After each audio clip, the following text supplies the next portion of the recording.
Kaijus. Everyone likes kaijus. The robot fights of Pacific Rim, any version of Godzilla, serious or silly. And who doesn't love Gamera? I love Gamera. I talk a lot about giant monsters, how much I love them. But let's be honest, if you were stuck in any of these scenarios, it would be absolutely terrifying. Imagine if you were just going about your day, and suddenly your entire life is uprooted by an incomprehensible beast. No context, no overhead view, you just witness the destruction the only way you can, on the ground. And so you film it. That is Cloverfield.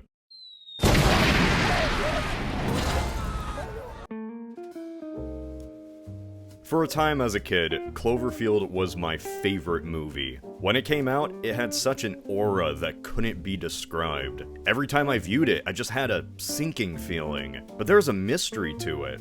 From its marketing, to the hidden little details throughout the film, to the concept of just found footage in general. This was my first found footage movie, and it stuck with me like nothing else truly did.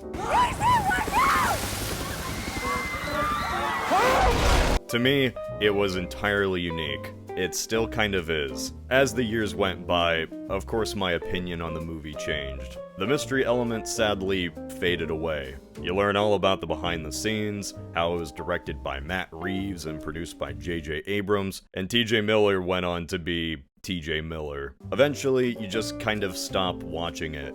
You move on, until you decide to watch it again for a silly YouTube channel. And yeah, after watching this movie again, I still love it, man. I could finally rant about this thing. Let's do it. When looking back at the big found footage movies, like Blair Witch, Paranormal Activity, and of course Cloverfield, they all have one thing in common. Underground marketing. Word of mouth. These movies only succeeded because it got people talking. Imagine if you were in the theaters in 2007, watching, say, Transformers, and this mysterious trailer begins to play.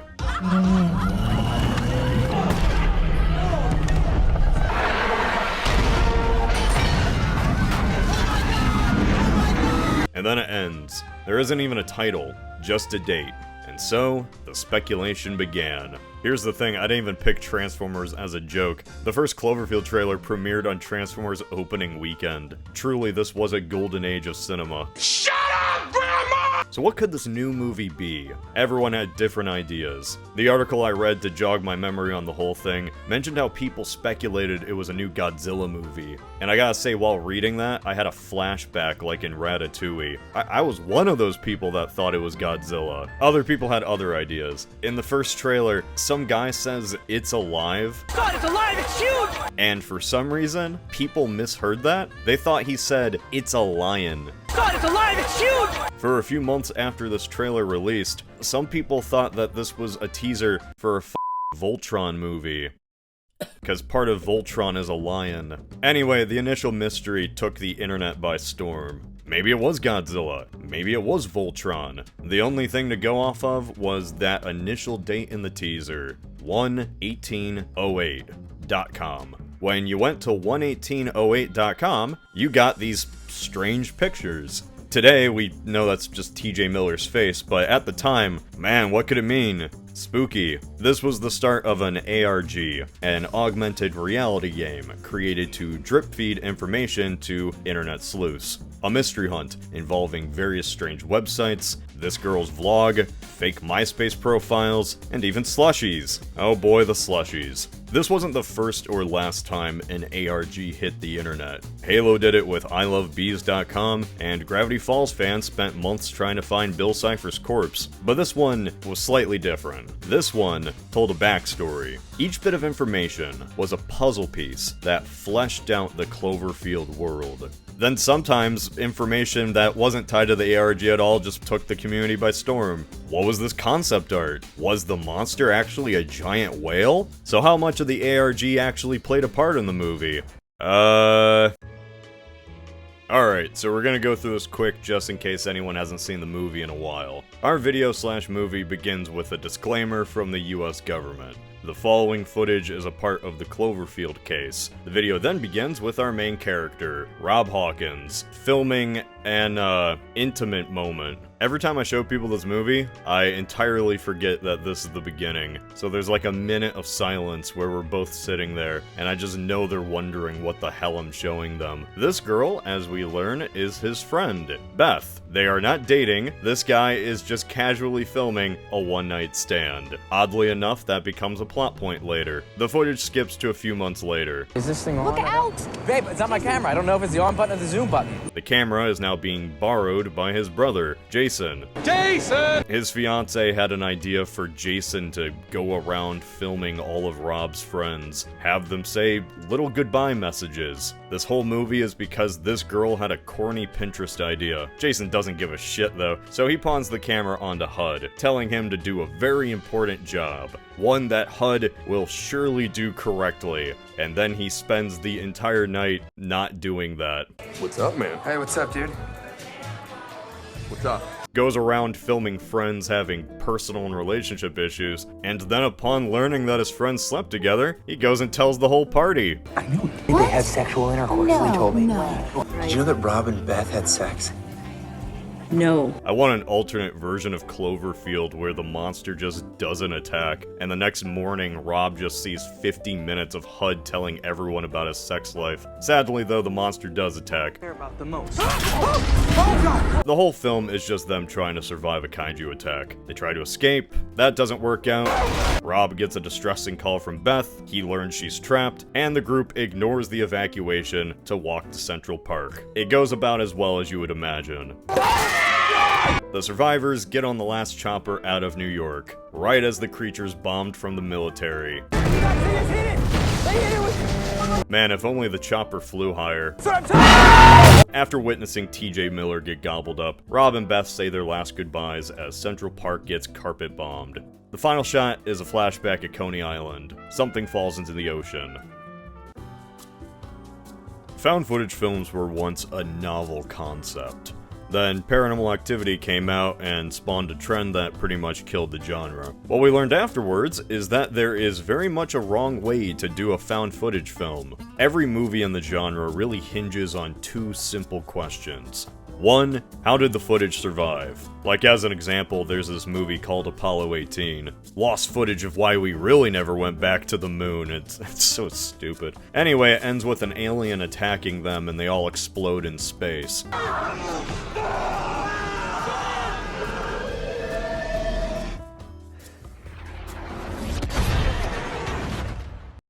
They blew up next to the moon. How did anyone on Earth get the footage? Number two, why is the cameraman still filming? 90% of these movies can't answer that. Paranormal Activity just gives up by the third movie even rationalizing it. Cloverfield luckily doesn't have this problem. How did the camera survive? Well, it fell underneath the rubble before the final blast. Why is the cameraman still filming? Because HUD f***ing sucks. HUD, man. Sorry. What? I got it. HUD, back and But I'm documenting. not this. It's kind of a genius creative decision to have your camera guy be a doofus who ignores social cues. For all we know, it's from another planet and it flew here. Like Superman? Yeah, exactly. Like, wait, do you know who Superman is? Makes things more interesting. We have a camera guy who really shouldn't be filming this, but he is anyway. He thinks it makes him super important. Yeah, people are gonna want to know how it all went down. HUD is in this movie a lot. If this is the last thing you see, that means I died. Despite that aspect of the movie really aging terribly, it's still my favorite found footage film. And it's not just because it's a kaiju movie and I'm a sucker for that. It's because of how complex this movie really is when you look under the hood. Like, just think about how many pieces had to come together to pull this off. Found footage is a low-budget genre. The Blair Witch Project just had their actors film in the middle of the woods. Paranormal Activity was in a suburban house. Half the movie was people sleeping. Visually, there isn't a lot going on. Except for in Cloverfield. And I guess Chronicle, but this is about Cloverfield. This movie's kind of deceptive. Each shot seems random, but it's all deliberate to build up the scene. As a certain decrepit old man once said, you might not have noticed it, but your brain did. Like, take the bridge scene for instance. Rob gets a call. The camera pans to his brother, getting pushed away. Pan back to Rob. Okay, Beth, you're gonna have to calm down. A chopper shows up, and its light blinds the camera. Everyone looks at the bottom level of the bridge. Why are people running away? Who knows? The chopper is now shining a light on the crowd. The camera zooms in on Jason, who stands on a statue to get a vantage point. The chopper is now shining a light on him, and whatever everyone is reacting to off screen. We get a hint that it's something above him though, considering there is now water dripping on his head. The camera finally zooms out to reveal that it's the monster's tail. It's a little exhausting for me to break it down like that, but the whole movie's like that. Deliberately shot to seem not deliberate. So much thought given into every little action and pan of the camera. Because this is information the audience still needs to know to get the scene.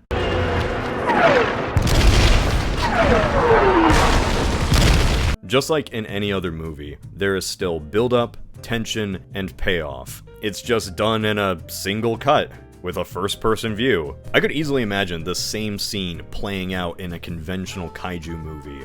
The impact, though, just wouldn't be the same.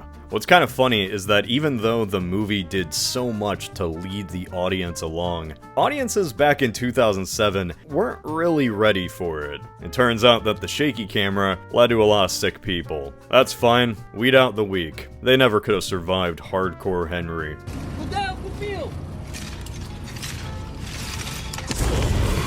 As a kid, all this adult stuff kind of went over my head, but now that I'm older, I kind of realized that this was like a CW romance drama that literally got stomped on. Oh my god! I think the weirdest thing about watching this movie now, man, I don't know how else to say it, it feels old. But that can't be right. I saw this in theaters. How can this be old? But everyone's on Blackberries, or flip phones, and just this guy's hair dates it the most. The technology of the time is inseparable from the movie itself, which influences how the entire movie is cut together. It's disjointed and out of place, cutting at random and imperfect times because HUD kept pressing the record button on and off. I'm gonna test him up. Ooh, a knife. Hey, what's up, man? Hey, guys. Hey. What do we say?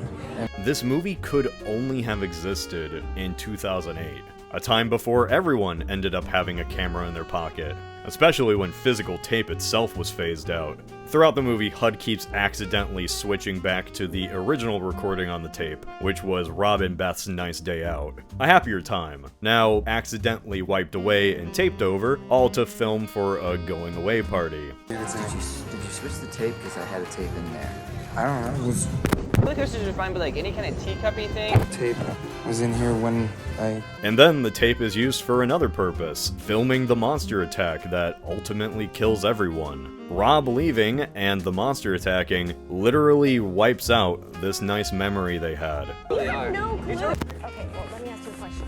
But it's ironically what brought them back together. Their relationship still oddly lives on as a classified file owned by the American government. Everyone has their own idea of what the most 2000s film is.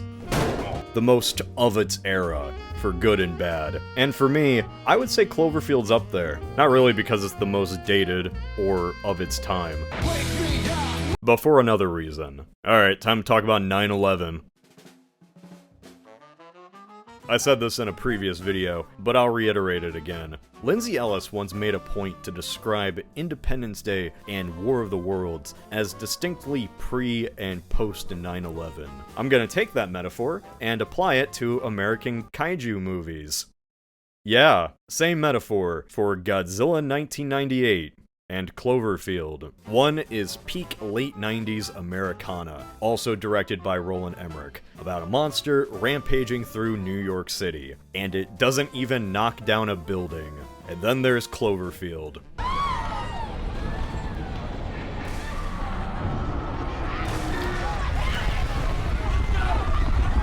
I don't think you needed me to tell you this, but so much of this movie is directly influenced by 9/11 footage. Its visual language is certainly the most 9/11-esque of any major film ever made. Matt Reeves has gone on to say the movie is a metaphor for 9/11, like how the first Godzilla was a metaphor for Hiroshima. And yeah, you can tell, it's as subtle as a brick to the face. That said, of all the major American films meant to contextualize 9/11, this one's probably the best. And it's really because the rest are just so fucking terrible. It's just one of those events that don't work out when you try to put it on screen. Ever. Like everyone saw it on TV the first time. Weller, look who's here! Mr. Peanut! I love Mr. Peanut! Mr. Peanut is here! Is he salt-free and dry roasted? Look at that silly guy. He's just a baby. He didn't mean for this to happen. Yeah, if you didn't know, Clover was confirmed to be a baby. Neville Page and Matt Reeves said they wanted it to be like a newborn deer. This is like the worst version of Bambi ever. At first, nothing Clover is doing is intentional. The oil tanker sinking at the beginning was probably just because Clover wandered into the Hudson, and then it exploded. This thing really is just a big baby. Which is kind of terrifying then, because it implies that there's a mom out there. Where is the mom? How big is the mom? There isn't even a real name for this thing. Everyone just calls it Clover. Clover's a little different compared to other kaiju. Godzilla, when he's taking on a villain role, is just downright malicious. The Pacific Rim kaiju are literally biological weapons. For a lot of kaiju, there is some intentionality to their actions. But not really with Clover, at first. Except I guess when it rips off the Statue of Liberty's head and throws it. But hey, that's just because Matt Reeves likes Escape from New York. For the most part, this thing acts like a baby deer. A giant, fish-like monster deer. Yeah, this thing does look pretty wacky, doesn't it? It's kind of a shame that this design is only used in a movie that briefly lets you see the monster. It's only once you pause the movie or just look at a model online where the true freakiness of Clover really comes out. Look at that thing. So first off, its body shape in general. Something I'd describe as spore creature. Clover's four-legged, but its body is vertical. So those main front arms, or whatever you call them, are like twice the size of its hind legs. It's such a strange body plan. I love monsters that have that body plan. It's why Behemoth is the best MonsterVerse kaiju. I never noticed before just how big Clover's front paws are. Or at least I think they're paws. Hands?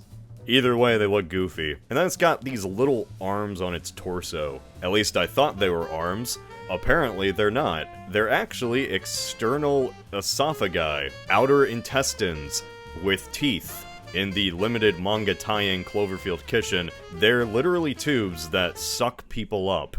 But hey, how can you be scared of that face? He's kind of cute. A big, angry fish with weird air sac things and a large underbite. I've always thought about living in this world and what the aftermath would be like. It'd be kind of horrifying, right? Like, imagine waking up and then this is on the news. Where did it come from? What's its origin? Well, people in-universe probably would never know. At least we knew. Anybody who read the Cloverfield wiki, or watched those Cloverfield lore videos on YouTube, all of those came from the same source, the ARG. You see, J.J. Abrams really liked to incorporate hidden meanings surrounding anything he worked with, and he was very vocal about the ARG, that exploring deeper into it would unveil more information that the movie didn't. There was no need to explain to the audience what this monster was. You could just go online and find out yourself. It was a story all of its own. So what actually was the lore of Cloverfield? What was this backstory the ARG unveiled? It all led back to one name, Slusho. Okay, stick with me. So, every vlog from this girl, every bit of information collected, every MySpace post from fake people, told a lore backstory on where the monster actually came from. And it all revolved around Slusho. Or more importantly, Slusho's parent company, Tagarado. There's a Japanese government satellite named Chimpanzee 3 that broke apart and fell into the Atlantic Ocean. You can see it falling at the end of the movie. While scanning the Atlantic Ocean trying to find the downed satellite, Tagarado discovered something called seabed's nectar, a mysterious resource that comes from the bottom of the ocean, and they decided to use this mysterious resource as their secret ingredient for their slushies. So Tagarado decided to create a rig and begin drilling. So that raises the question, what the hell is seabed's nectar? Is it kaiju goo? Is it something kaijus like? Who's to say? And it was while drilling for seabed's nectar where they accidentally woke something up. Like the dwarves in Moria, Tagarado dug too deep. In December 2007, Clover awoke, got pissed, and destroyed the rig. The Atlantic Ocean suddenly sinking under violent and unexplained circumstances. Then it started making its way to New York City, and finally reached landfall on May 22nd, 2008. Easy, to the point, it makes sense. Clover looks like a big old fish, of course it came from the ocean. The lore was settled, YouTube videos were made, and everyone moved on. Then 15 years later, Matt Reeves says the monster's actually an alien.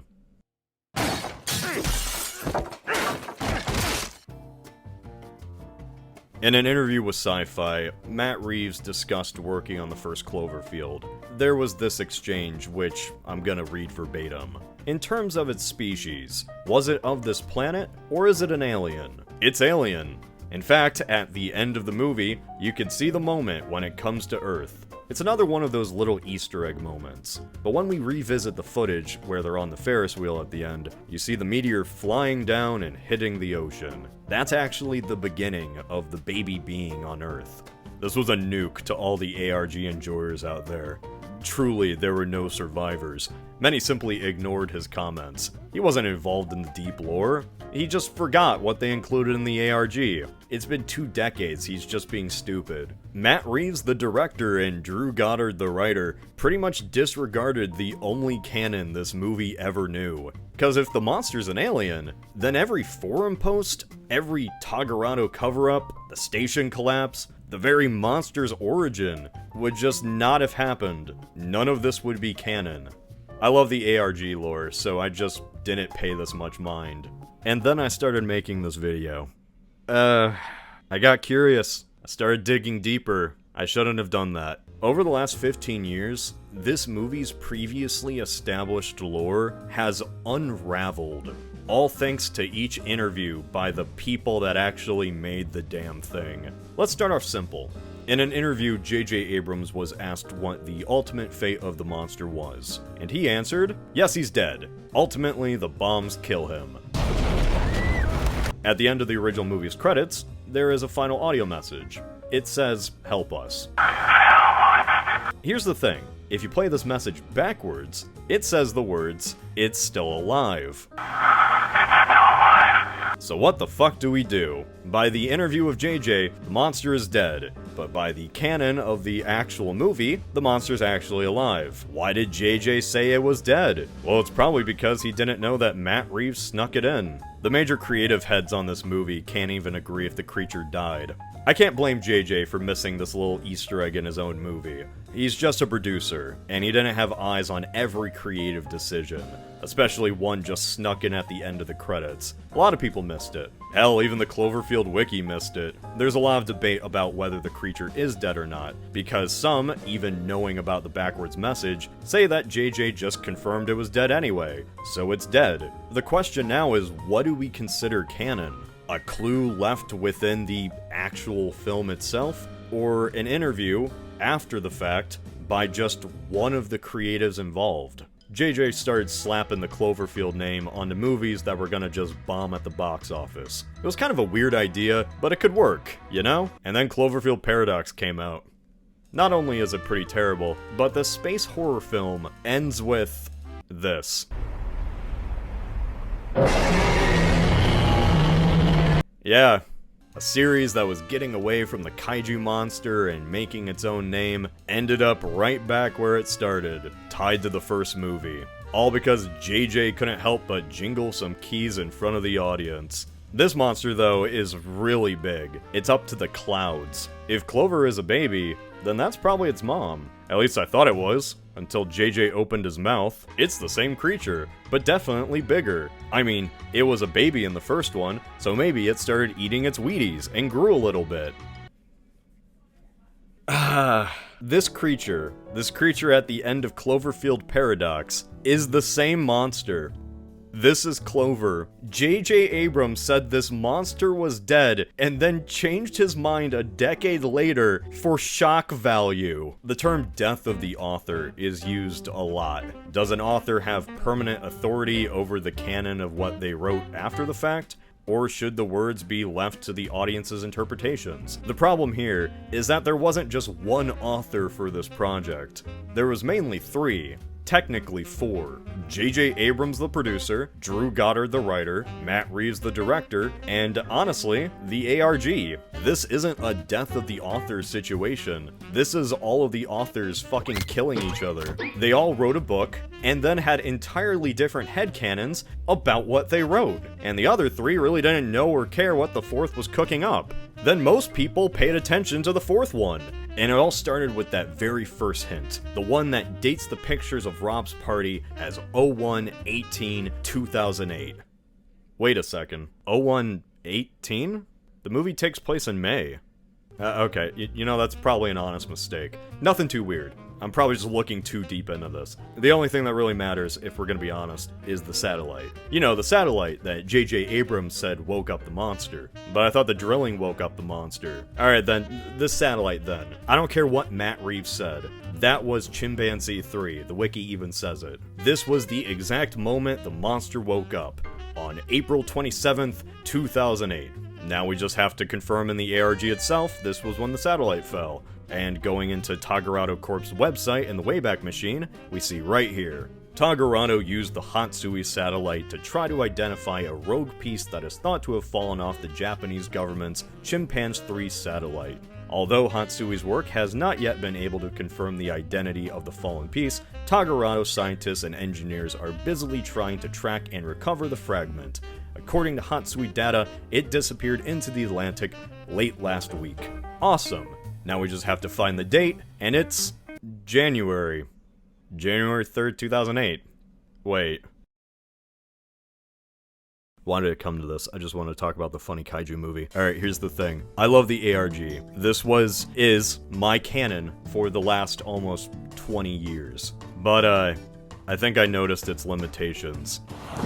The simple fact that this was a real-time event for a movie that was released on January 18th, 2008, and Cloverfield's time frame is between April 27th and May. The ARG's events kind of had to end in January, at least the major elements of it. They did post a few things after, but not a lot. Either way, this created a time gap of a few months. So what's the problem here? Just move a few dates. Well, while the ARG is implied canon, the movie is actually canon.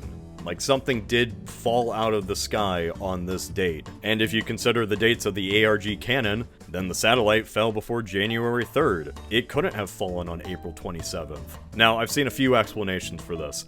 One, this was actually the secondary satellite, the Hatsui. But, like, this is collectively agreed to be Chimpanzee 3. I mean, you could pretty much ignore any time issues because it makes the events more interesting. Who cares? It's fiction. This is ultimately just headcanon. And I tried to do that. I really tried to do that. So according to the ARG, Tagarado scoured the ocean for the satellite and found the nectar spot. Then they built the rig over the nectar spot, which awoke the monster, and destroyed the rig in December 2007. But the website says they were looking for the satellite in January 2008. Why is this before that? Okay, say the Chimpanzee 3 crashed in April 27th, just like JJ said. Well then, Tagarado would have identified the area, discovered it was a source of nectar, built a rig, and then have it blow up in the span of a month. You see the flaws here. If you like the ARG canon, don't let me be a buzzkill. You can have your own headcanon, that's fine. But for me, I personally can't help thinking if this whole lore was just 3 marketing agencies without really any communication, all going off vague notes from Bad Robot, and they all got their dates crossed. Do we start considering parts of the ARG just not canon? Which parts are canon? Is none of it canon? If you look into the abyss of the mystery box, does it look back? That damn satellite just keeps popping in my head. I just keep thinking about what Matt Reeves said. How he put things into the movie that JJ didn't know about. How JJ just changes his mind. and a dark thought enters my mind. What if Clover was an alien? Remove the ARG from your mind. We are dealing with purely the info we have in the movie. What are we left with? This is a movie about young people in New York whose lives are uprooted by a monster attack. Who are the main characters? Really, it's Rob and Beth. This is Rob's camera, and it's about him learning about what's important through disaster. The movie starts with these two, and it ends with these two. If Clover was actually an alien, what does it contribute to the lore? Nothing. The ARG is not canon, all of these videos are wrong, none of it was canonical, even those really cool pictures of parasites in the ocean. We accept that the ARG was a fun marketing tool by J.J. Abrams, a guy who has been shown to not really think any of this through, and even if the ARG tried its best, it clearly was not the main priority by anyone who was in charge. So let's say Clover was an alien. He came from outer space. What does it contribute to the movie? If we go by the ARG lore, this is the ending. After Rob and Beth's death, the camera jumps to their happy day together. We see a satellite fall to the Earth in the background.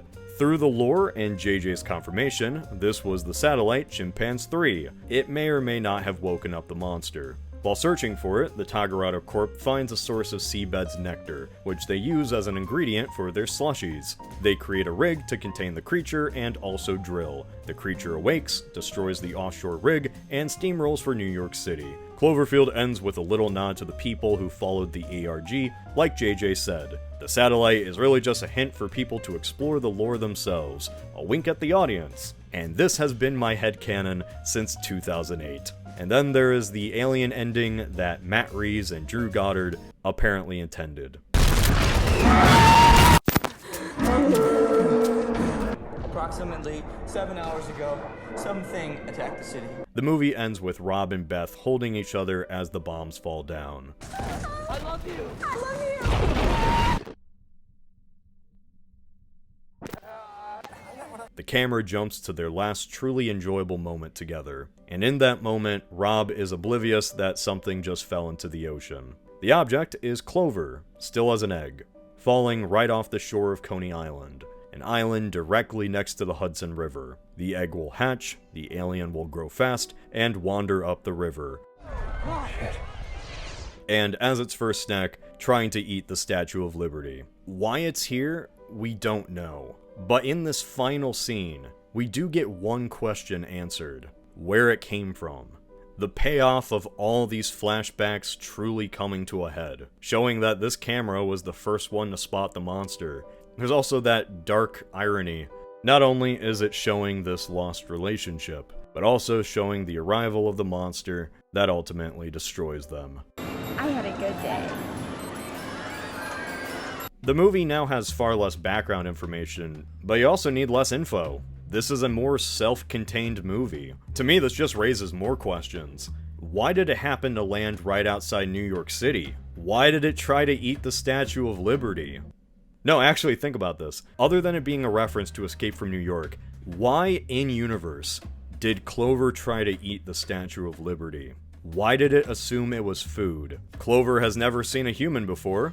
The statue doesn't smell like anything alive. For all it would know, this is just a big building. The only thing the Statue of Liberty did was be shaped like a human. No, who's eating people? Who's eating everyone? And yeah, we no longer have a Lovecraftian horror, but we have a cosmic one. This is a terrifying kaiju that pops out of nowhere. Our characters have no clue what's going on. And now, if you choose to accept this new idea, neither does the audience. The only information we're given from Matt Reeves is that this creature came from space, it's a baby, and it's still not dead. So that video got away from me. I went into this just figuring I was gonna explain the film and ARG. That was it. Then the more I looked, the more everything unraveled. Hell, I couldn't even find evidence of J.J. Abrams saying this was Chimpanzee 3.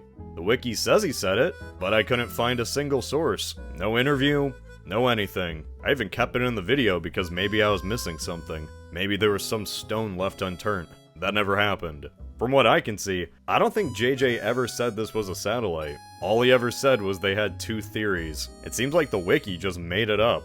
Headcanon is an interesting thing. Star Wars. Disney bought Star Wars. Decided every book or comic before and after the original saga just wasn't canon anymore. They were now called Legends. Pretty much just a different timeline from the real canon. No more Yuzong Vong War, no more Thrawn until they brought him back, no Chewie getting crushed by a moon.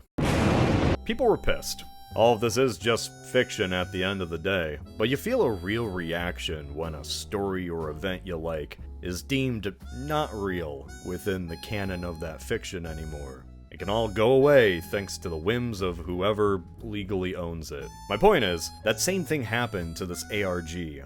A creator wiped away the pre-established lore. By saying Clover was an alien the whole time, it just meant none of this was real. It didn't contribute to the Cloverfield movie. It didn't matter. People felt angry. Here's the thing though, it's fiction.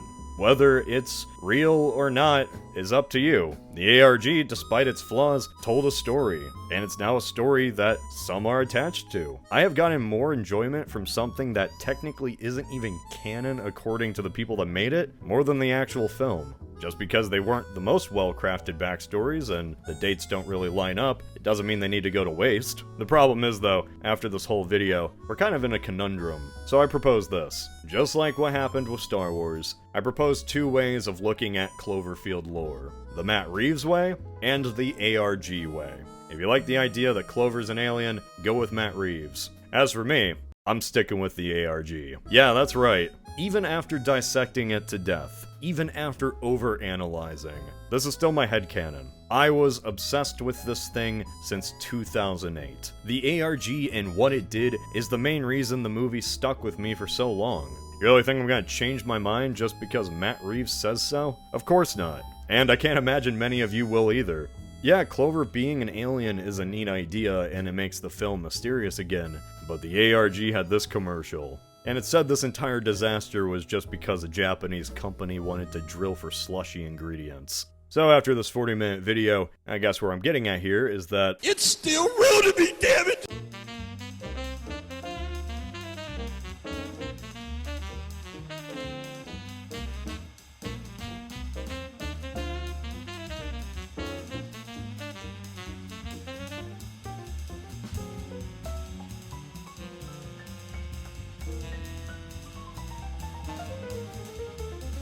I think they got him! Yeah, that's the shit right there! That's what I'm talking about!